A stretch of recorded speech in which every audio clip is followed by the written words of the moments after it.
Hello and welcome. Today we are talking about load shedding again. I'm sure you might have noticed the erratic power conditions going on across the nation, and you must be asking yourself why.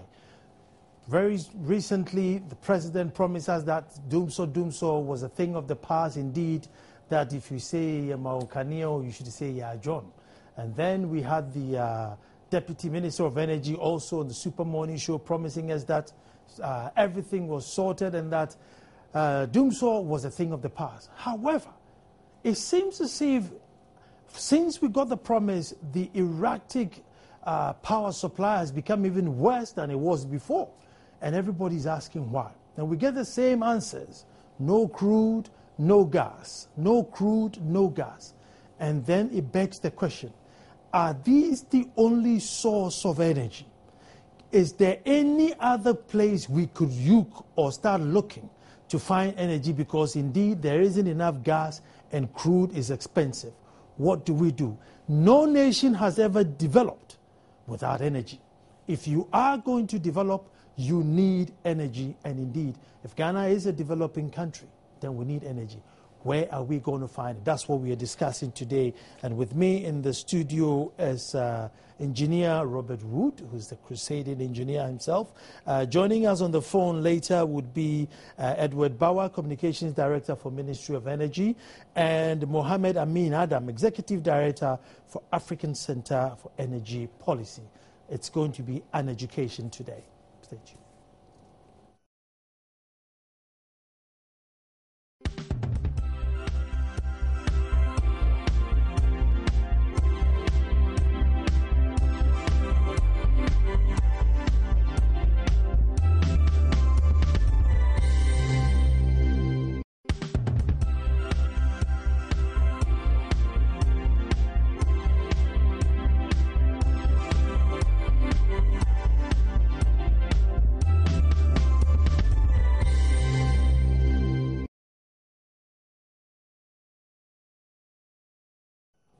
Hello and welcome back.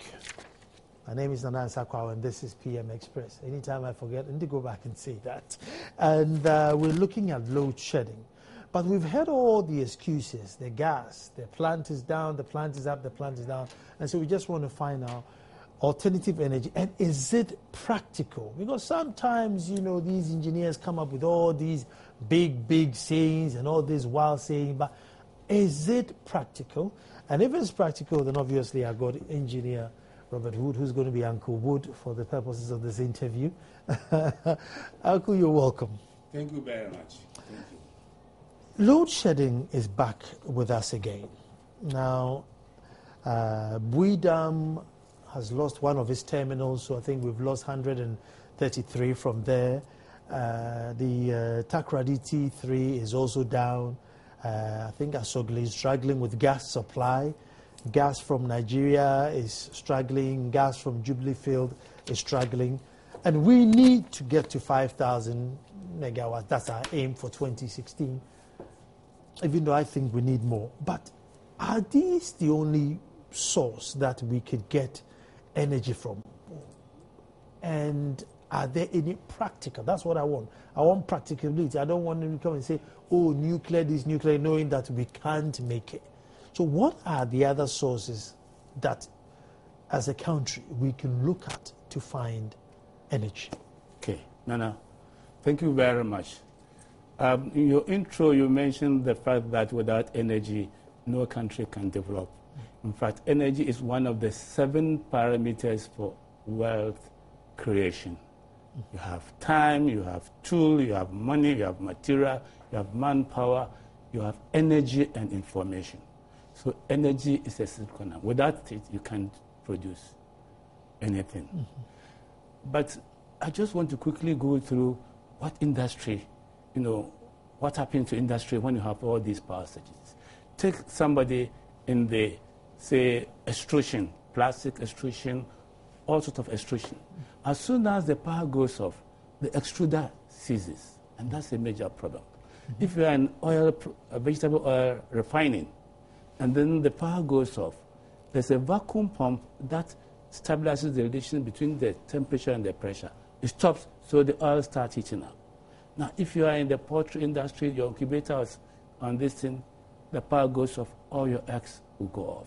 If you are in a biscuit factory, you have what's called continuous oven. It's a chain. Now, when the power goes off, the power stops, the chain stops, and the biscuit starts burning. If you are in textiles, you have a steam boiler to raise steam. You raise the steam, the power goes off. All the energy that you use to raise the steam is gone. You have to restart it. It's a serious, serious effect. Meanwhile, you have to pay the workers. So many people with industries are relocating and makes your production costs high and uncompetitive. So we cannot joke with energy. But, Nana, where we are, it's even ridiculous. There's no reason why we should rely on any external energy source. We have all the energy that we need in this country, and we can create it. And it's been created by other people. Now, I was going to talk about a common energy source that we are not paying attention to. You remember when the president made his speech, he said that Ghana had consumed 13 million tons of firewood last year. Now, wood has been used to generate energy for years back. And by your position 4 degrees from the equator, you're in a tropical country, wood is a biomass. And biomass generation is high and very rapid. So I know that for the Philippines, for instance, they have been on wood for power generation for years. We have been exporting timber for years. And we know that before you track the timber, you send the bulldozer, whatever it is, and the bulldozer will destroy a lot of wood along the way.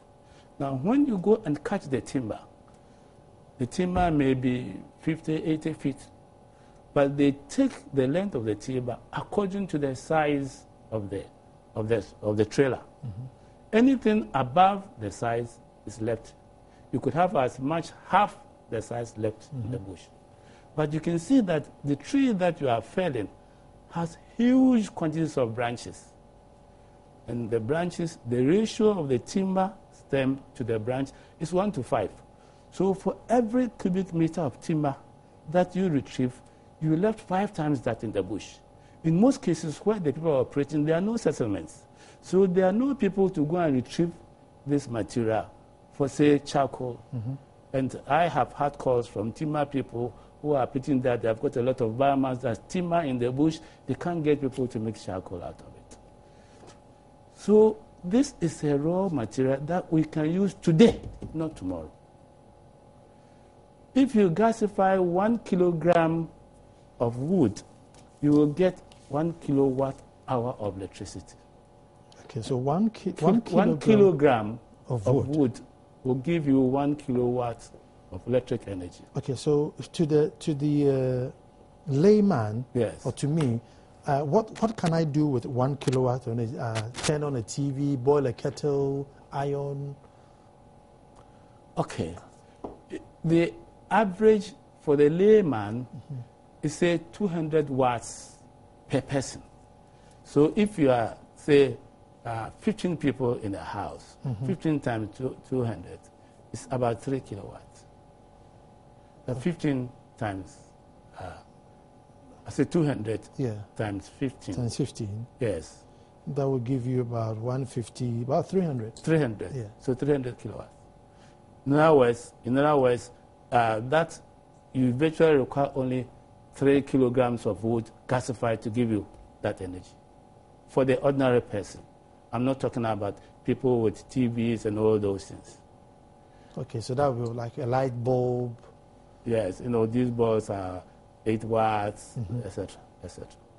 So, but the point is that, based on the calculation, that I said that 1 kilogram is one kilowatt. 1 kilowatt. So that 1,000 kilograms, that is 1,000 kilowatts or 1 megawatt. 1,000 kilograms is 1 ton.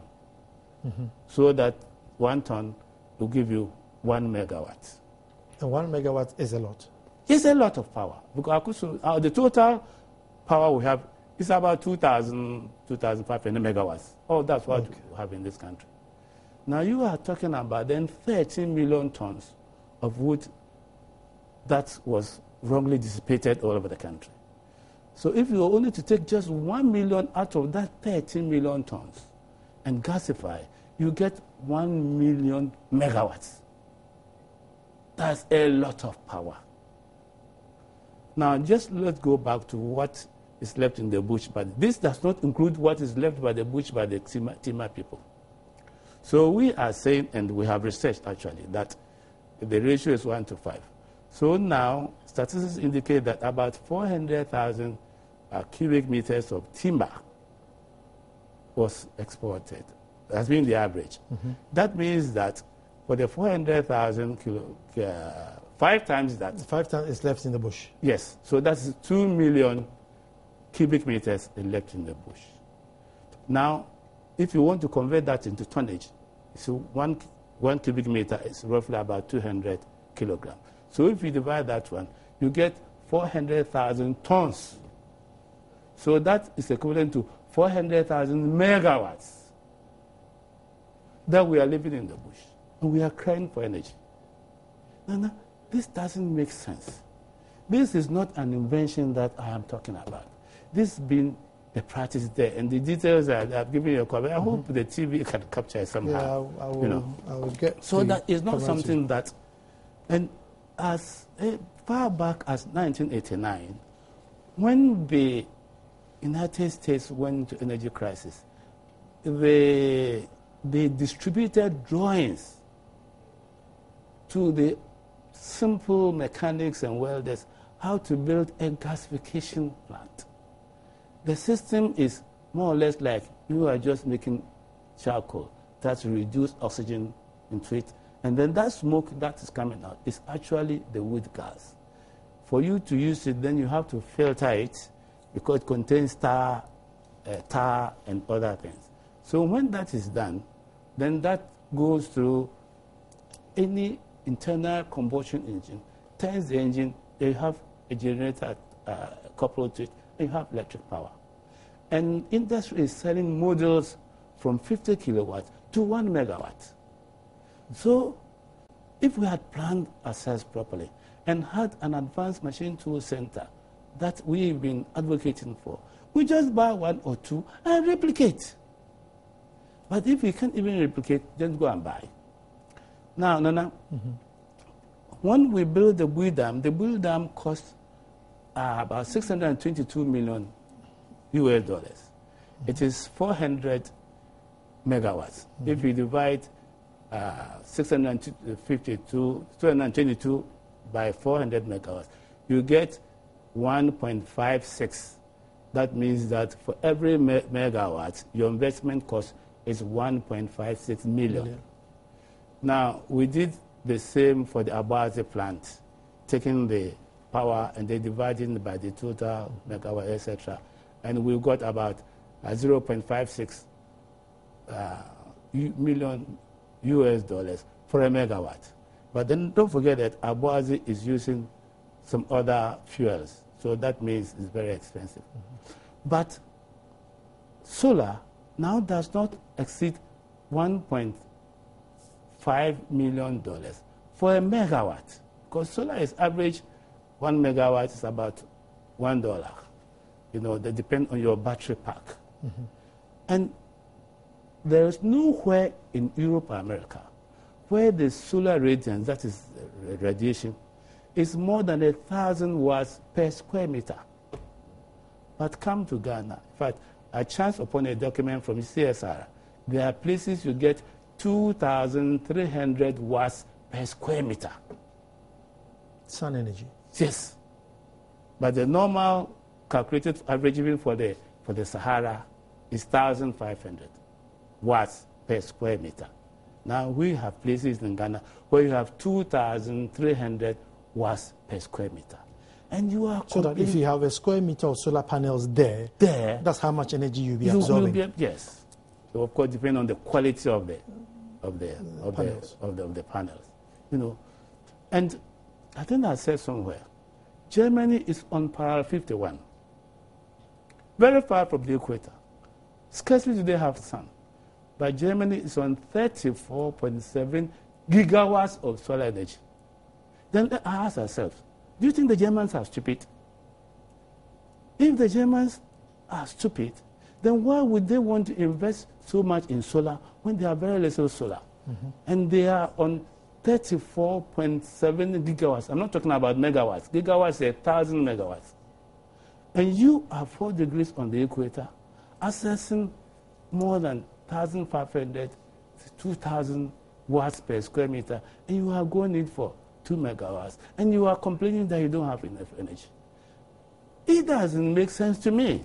It beats my total imagination. Because the amount the price I've given you is less than the Bui Dam, which was 1.56 US dollars, million US dollars per megawatt. Please go ahead. The logistics of gathering the wood. Okay. How difficult or how easy is that going to be in terms of gathering the wood and bringing it to a central station to be gasified? That's why these modular plants are in small sections up to 1 megawatt, so that you don't need to move the wood over long distances. So all what you need to do is to plot the places and set up the wood gas situation in situ there. Produce the gas for local use and then distribute it during the national network. So you have independent power production centers. And this is what is happening elsewhere. So you collect the gas and then take the gas to a central... You don't collect. The gas goes automatically to the internal combustion engine that generates the electric power in situ. It's a modular plant. Now look at this is an example of a modular plant, complete. So all what you need to do is send your wood, cut the wood, put it inside this plant, and then you are getting your electricity. Amin Adams has joined. Mohammed Amin Adams has joined us, Executive Director for Africa Center for Energy Policy. Mohammed, good evening. Hello. Hello? Good evening, Mohammed. Hello? Hello, good evening, Mohammed, if you can hear me. I'm not hearing you well. It's a bad line. Hello? It's a bad line, yes.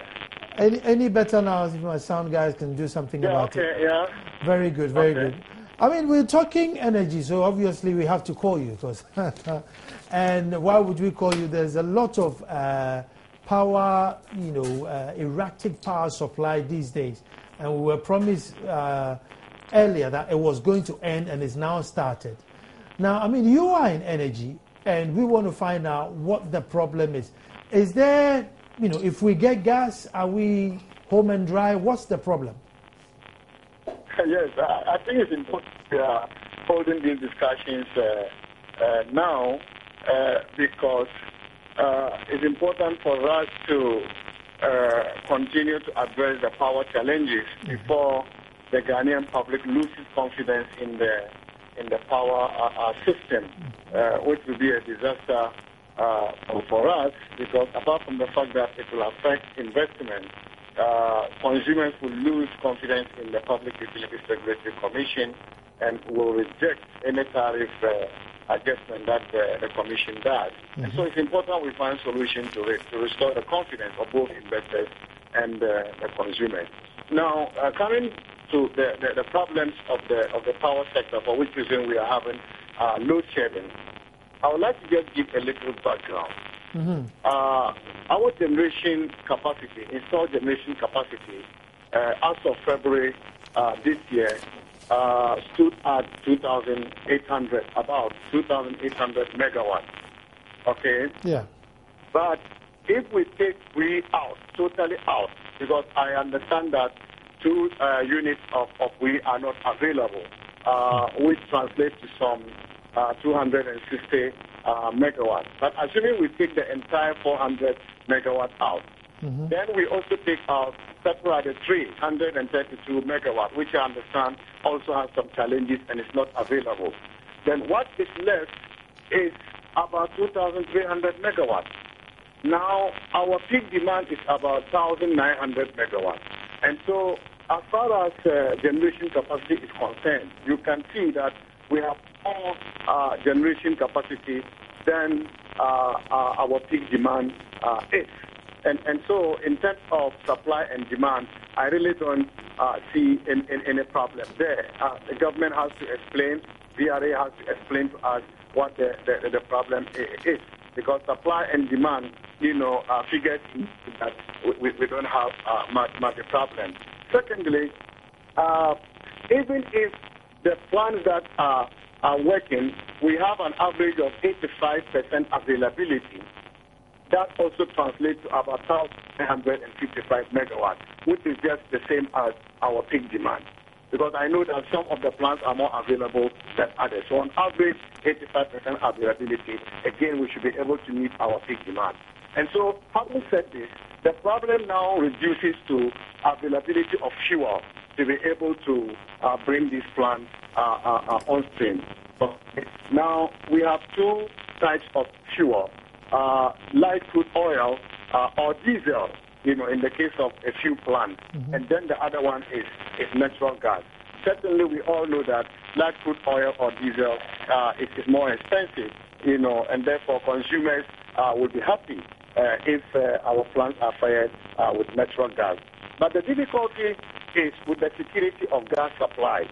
Because Nigeria is not giving us the contract quantity of a minimum of 120 million standard cubic feet. They have been giving us an average of 50, but following the repairs to the damaged pipeline, it increased a bit. But it came down to about 30 million standard cubic feet. That is not good for us. Yet government is quiet over it. There are trigger clauses in the agreement we signed with NGAS, Nigeria Gas, that if they are not able to meet the quantity required under the contract, Ghana can trigger those clauses, and seek appropriate remedies. But we are silent about that. I'm wondering why the Minister of Energy is going to Nigeria to do what? When you have a contract clearly specifying what options are available to you. Well, what are some of the options, if you are aware? I mean, do we sue them? Do we stop paying? What are some of the options that we can do? Yes, Ghana can sue. Ghana can sue. And Nigeria would be required to pay for the gas not supplied to us. So if they supply to us, we have to use it. If we don't use it, we will pay because they have supply.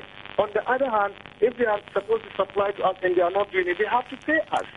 And so these are all available. Now, why I'm talking about the monetary issues is that if we cannot get natural gas, light crude oil is available, provided you can find the money. And so if Nigeria is not giving the gas and we can trigger the clauses and get the money to add in our procurement of light crude oil, why not? Hold on for me, Mohammed. I've got Edward Bauer, who's a Communication Director for Ministry of Energy. Edward, good evening. Good evening. Edward, if you hold on just 1 second for me, I'll get Mohammed to finish his submission and then I'll bring you in to react to it. Okay. Okay. Mohammed, I'll let you finish. Yes. And so, Nigeria is not giving us the required quantity. Mm-hmm. Okay. We are hoping that Jubilee Gas will come on stream. The project has delayed. We all know that, and I don't want to, recount the reasons the project has delayed, But assuming Jubilee Gas comes on stream, that will also not be sufficient. And this is why I think that the power problem will be on for long, because Jubilee Gas will peak at 120 million standard cubic feet. Mm-hmm. If you add that to Nigeria Gas, assuming Nigeria gives us the total 120 million cubic feet, you are talking about 240 million standard cubic feet, which is far, far below our requirement for energy production to about 400 million standard cubic feet. And so we are going to run in a deficit of about 180 standard cubic feet. Government is also talking about Sankofa 8. Sankofa 8 will peak at 180 million standard cubic feet, and that will come on stream by 2017-2018. But even if that comes and adds to Nigeria at full capacity, Jubilee Gas at full capacity, we will be running around 400 million standard cubic feet. And by that time, our requirement for energy generation will get to 750 million standard cubic feet. And so that is an issue. And this is why some of us say that energy is no longer an option but a necessity. Now, let's look at the fuel side. Okay, Mohammed, I want you to hold on, and I get Edward to react to it, and I'll come back to you. Edward, you want to, okay, if you round up for me and I bring Edward in. Mohammed. Hello, Mohammed. Yes, I want to make this very important point. Okay, make it brief and then I bring Edward in, yeah. Yes, and so I'm saying that even if you look at our existing plans, except Asogli,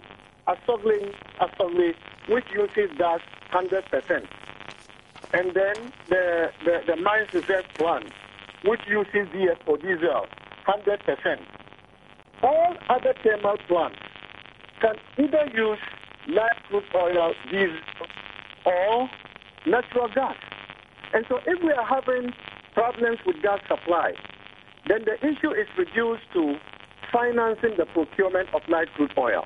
Mm-hmm. And I think that we are torn between two devils. The first one is giving more tariff to consumers to enable VRA to procure the light crude oil, or the government coming in to finance the procurement of light crude oil. Under the circumstances that we find ourselves, consumers are complaining about economic hardship, and therefore, given that the economy is very hard, asking consumers to pay a little more so that VRA can procure light crude oil will be problematic. But government is also complaining about running fiscal deficits. We are faced with fiscal challenges. And so asking government to also finance the procurement of light crude oil once we are not getting gas. Let me put that to Edward. I think government needs to act because these are extraordinary times. And government has to find the money to support VRA to procure light crude oil so that in the absence of gas, Ghanaians will not be going through this process. Okay, Mohammed, hold on for me and thank you for that. Edward, I think I'll bring you in now to make a reaction. Yeah, thank you very much. And then good evening to your viewers, and then good evening to Mohammed. I think that by and large, Mohammed Aminanta has captured some very key issues, even though there are some areas I disagree with him. But just a matter of information, yes, beyond Asogli, the MRP can also use now. We have been able to configure it to be able to use gas. So the MRP now can use the mines reserve plant. It's just a matter of information for him. Now, on the availability, the generators or units that are available, he did indicate that if you take out the BUI and take out the T3, then the other plant should be available. So if it is not available, what is the next thing? Unfortunately, one thing he has not made people to understand is that, and maybe he said it that in here, is that besides that, there are two generating units of VRA that are currently not available because they are undergoing mandatory maintenance. We also have the Chico plant that is being converted into a combined cycle. That is also not available because of the fact that we are doing the tie-in. So that alone, if you look at the two units of this and then that of Chico, it then gives you a fair idea as to why we have the deficit that we have. Besides that, Asogli, because we do not have required amount of gas coming in, most often than not, it's not able to run the full capacity of 180 or 200, depending on the situation. So it's running below 150. These are just pieces of information that I just wanted to give. But back to the very key area that we spoke about, and that had to do with what was then the relevance of the minister going to Nigeria, especially when we do have an agreement that has obligations, that have some rights that all parties that are signatories to that agreement go through. One thing that Amin has not also indicated in his discourse is that, see, in all these times that we have had NGAS, and for that matter, all other players in this, whether WAPCO or other things, coming into being to supply the gas based on the contractual term, is that in most cases they declare a force majeure. They declare a force majeure because of the fact that you see that the gas comes from the Niger Delta in Nigeria, and most often than not we have these pipelines, according to Nigeria, that are vandalized by the militias or maybe the militants. And so when somebody declares a force majeure, I wonder what are the legal remedies you will need to go there to use. There is, yes, there are situations where, as a country, we have tried exploring using the legal routes. That has to do particularly when the gas pipeline got destroyed in August 2012. One of the things that we did was that we realized that the West Africa Gas Pipeline Company had given us 3 different deadlines. They told us they were going to finish in a particular time. It never happened. They told us again another date. It never happened. A third day, it never happened. So at the last Committee of Ministers meeting, Ghana formally, through the Minister of Energy, asked the West Africa Gas Pipeline Authority to see if they could explore avenues and which we could ask for some remedies from that. But we needed to be able to be grounded in law to be able to do that. So WAPA was mandated to procure the services of an international law firm that has expertise in this area of gas pipeline activities and gas to be able to advise appropriately whether there were some routes we could take to seek some remedies. Because we knew that the different deadlines that are given and then the unavailability of the gas that we're getting had huge effects on our economy in terms of revenue targets, had huge effects on in terms of even job losses.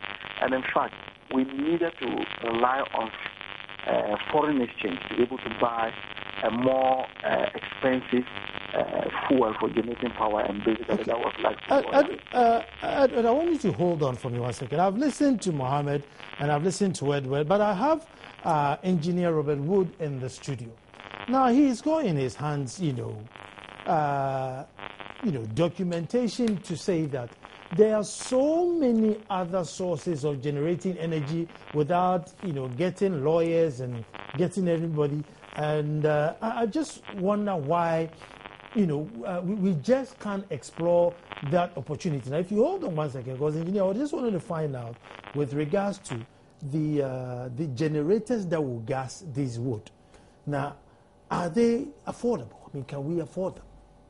Calculations indicate that per megawatt, it does not exceed $1.4 million per megawatt. And let me tell you that the Bui Dam costs $1.56 million per megawatt. You see, but I am sad.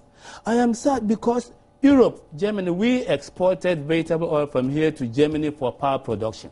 You see, vegetable oil has, the crude oil or diesel has 10,200 kilocalories, in a kilogram. Mm-hmm.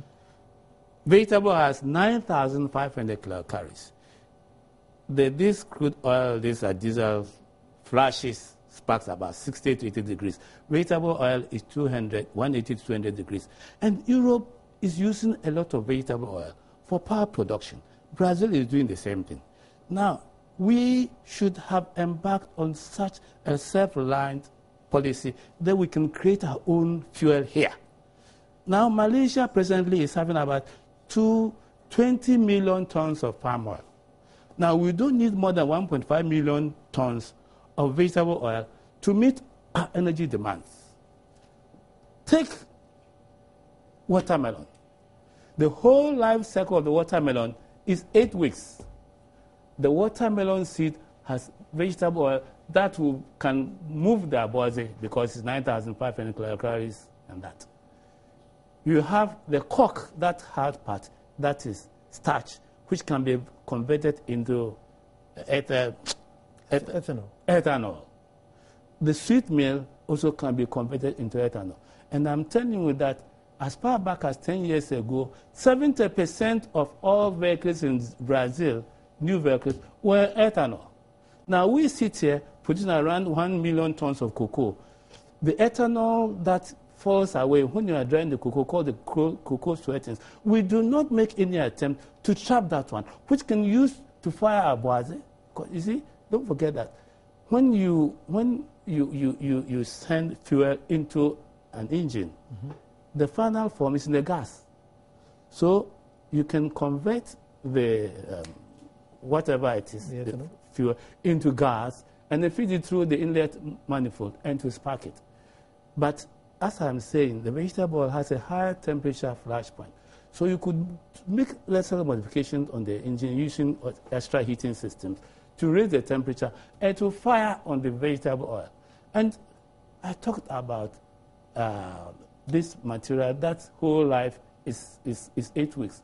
And we have thousands of tons getting spoiled in the Volta region and then Brownfield. It's a very simple technology, and I can teach the man's grandmother to make that kind of machine, to take the juice and to take the oil. And we have the total capacity to denationalize that one, to send them, give them small plants that they can take the oil out, put it together. You don't need to refine it for that Abuazi plant to run on. And it's totally possible to generate energy here without reference Europe. There is no vegetable oil seed in Europe that has more than 1,000 kilograms of oil per hectare. If you come here to Ghana and Africa, you have vegetable oil seeds giving you 3,500 kilograms of oil per hectare. Now, so your advantage over Europe and America is 1 to 3. And you cannot be self-sufficient in power when you are around the equator. Please let us think.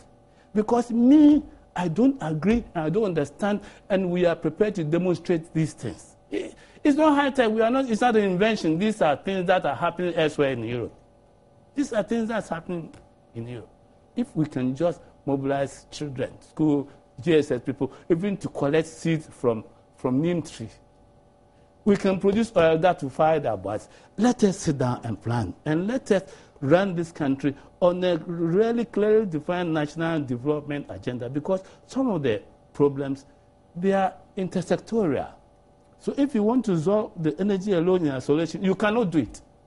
Because I'm talking about vegetable oil, which has this relationship with the Ministry of Agriculture to produce this one. We're talking about wood that has relationship with the forestry and so on. So we have a comprehensive national development agenda. We can solve this problem 6 months.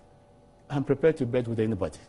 I'm going to go take a break. When I come back, I'll get Edward, because Edward is with Ministry of Energy, to find out why it is that we haven't taken this step yet towards sort of independence on energy. And then obviously I get Mohammed too to comment on his station.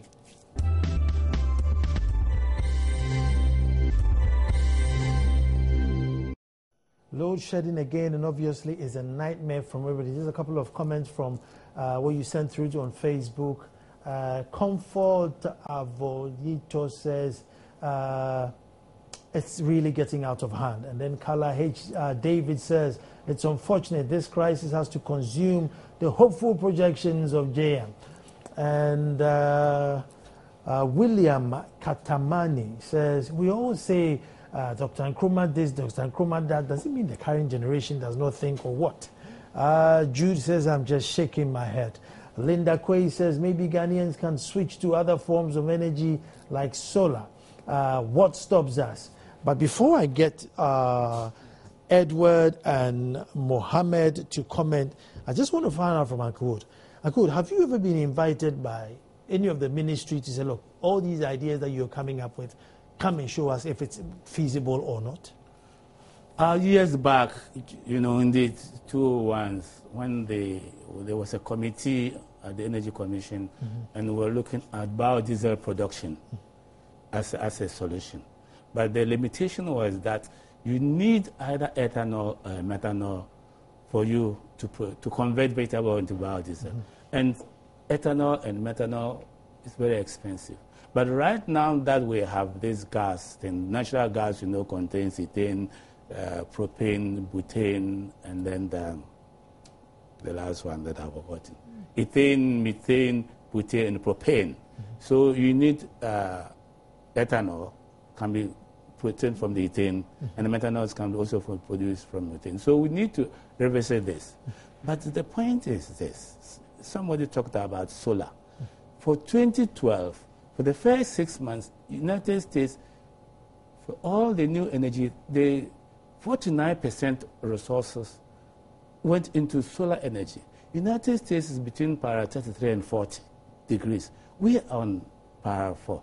If the United States decided to put in 49% of new energy resources in solar on para 33, 40, then we ask ourselves why. Why are we not doing that? And then United States said by 2030, he will go 20% wind.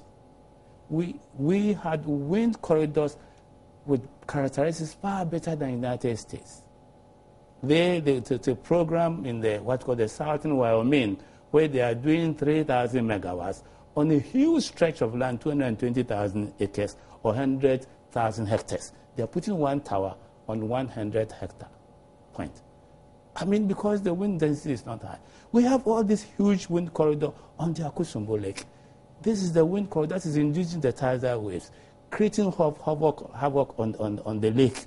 And nobody wants to think about that. Let me bring Edward in. Edward. Hello. Yeah. Edward, now you are with the ministry, and these are, solutions. Are they practical? And if they are, why isn't there a deliberate policy to, look into these things? Okay, thank you. Let me first start with the issue of solar. It is true that renewables are areas that, as a country, we should venture into, and by even our own policy, we are talking about 10% that we look into. But we take solar in particular. You see, if you look at the strategy that the ministry is embarking on, it's to provide solar more to upgrade areas, particularly in these island communities. The reason why we are saying that is that why we think that a concentration should be more on the upgrade rather than on the grid is because in Ghana, our peak period, unlike other countries, in Ghana, our peak period is always between 6 in the evening and say 10, 11, 12 thereabout in the evening. So you see that is the period under which we use power the most. At that particular time, solar energy is not available for you to use. That's the simple thing. Indeed, if you look at the graph and then if you look at the intensity of the sun, the sunshine that we get, mostly it is for between 4 to 5 hours, and that's always during the day, when you don't really need it much. Because this electricity, once generated, cannot be stored, it must be used. That is the thing about electricity. But between 6 and 8, solar will rely on the batteries, or? No, unfortunately for grid, you don't have batteries that will be enough to be able to do that. That is why for the off-grid solutions, for off-grid like island communities, then they can rely on batteries and other things to do that. Okay. And that's why we are concentrating in rather doing more of solar energy installation, solar system installation in off-grid communities. So that is one strategy. Now, wind is one area which Engineer Wood talked about, which is very key. Mm-hmm. As part of our own strategy, one of the things we needed to do was to put up a wind mask in some specific locations to see the intensity of the wind and see whether it will be viable to put wind turbines in those areas. Mm-hmm. Now, we've been able to get about 10 sites that we are so sure, and that has been advertised for investors to look at it.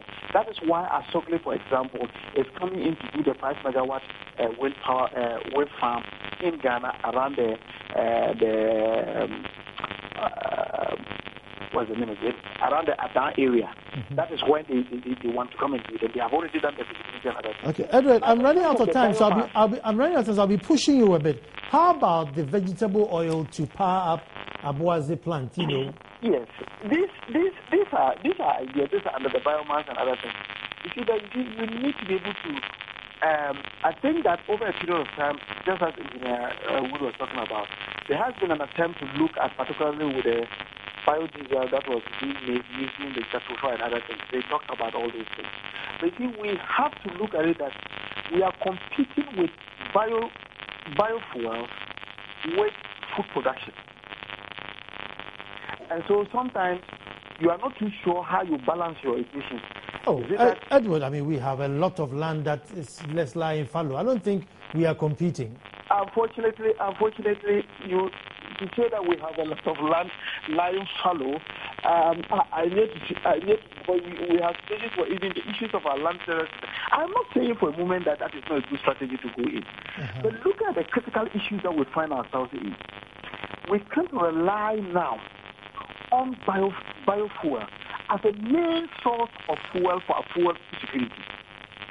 For our fuel security to generate the type of power that we need, we really need to still look at our fossil fuel, look at the solar energy, the renewable energy, and of course look at the hydro.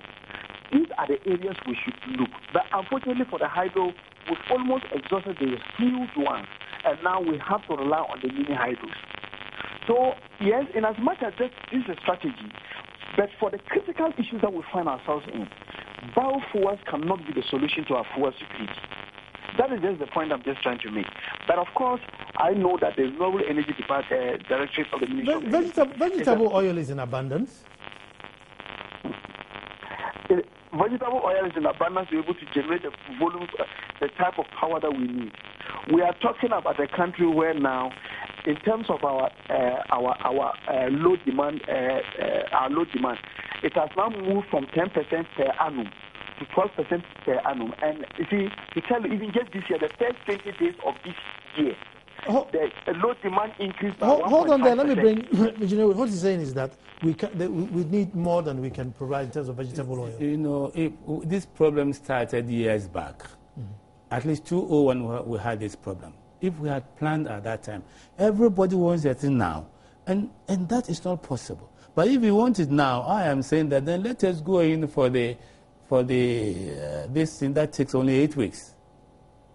Watermelon. Because nobody is utilizing the oil that is embedded in the watermelon seed. And the watermelon takes 8 weeks. So if we mount a national program within 6 months, it should be possible to mobilize enough seeds from watermelon, decentralize the production of the oil out of that. It's not a high tech. So, I mean, watermelon seeds are so small. I mean, you will need, what, 1 billion of it to get a gallon of oil? Don't let that worry you. The oil-bearing seeds are all very small, but they are in large quantities. You see, if you just cut the watermelon and put it in a press, it will take out the juice, and then you take out the hard cork plus the seed. You go through a circular screen, the seed will fall out. You roast it, you put it in a press, the oil comes out. Now, because you are dealing with large quantities and with short gestation, it depends on how you plan. You just calculate your demand, and then it's all right. Then you require 50,000 acres, whatever it is. 1 million hectares? Yes, whatever it is. I mean, from calculation. But the point is that it has no serious. There are no serious difficulties in using that one as a solution. But meanwhile, why are they not talking about the fact that Germany is on 34.7 gigawatts, and we're only on 2, when Germany is on para 51. And they're also not talking about as for the wind. The wind is everywhere, in as far as the globe is orbiting at 67,000 miles and rotating at 1,040. It depends on the height. When the Japanese had a problem, they went 200 meters, and they tracked 7 megawatts per tower. Let me give the last word to Mohammed. Mohammed. Hello, yeah. Mohammed. Yes. Well, you've listened to both arguments as to, is it too big for us to start, or we should just go the usual, find fossil fuel and wait for gas to come in? What do we do? Because we need alternatives. Yes, I mean, I'm happy at what Baha talked about availability and mentioned that some of the plants, the units of the plants are not available, TAPCO and TICO. But if any of our plants go for maintenance and we have to go for load shedding, then it also means that fundamentally our planning is a problem. Because until you have the reserve margin, available reserve margin, not reserve margin in terms of install capacity, available reserve margin of about 20%. It means that anytime any of your available capacity goes for maintenance, then you are about to load shedding. And therefore, we need to look at how we can build available reserve margin quickly.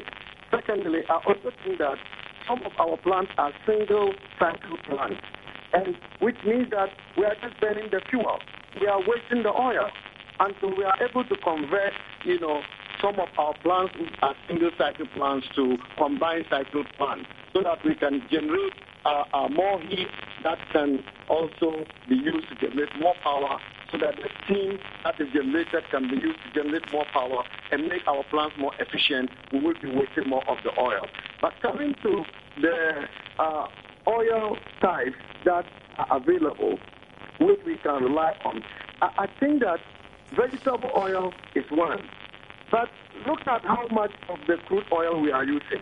We used to use about 15,000 barrels a day. And this is oil that has higher energy content.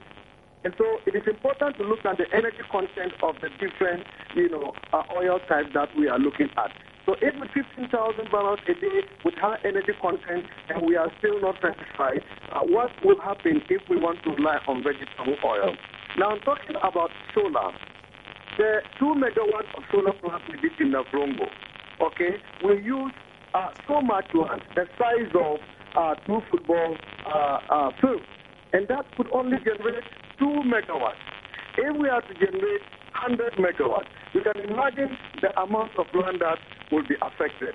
And so it is important we do not discount the implications of relying on solar, large-scale solar, on agriculture.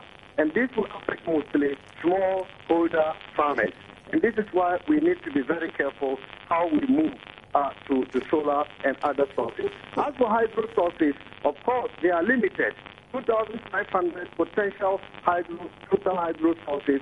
We have used about 1,600 megawatts. The 900 that is left is scattered across 21 small hydro sites. And so developing them as standalone projects appears too expensive.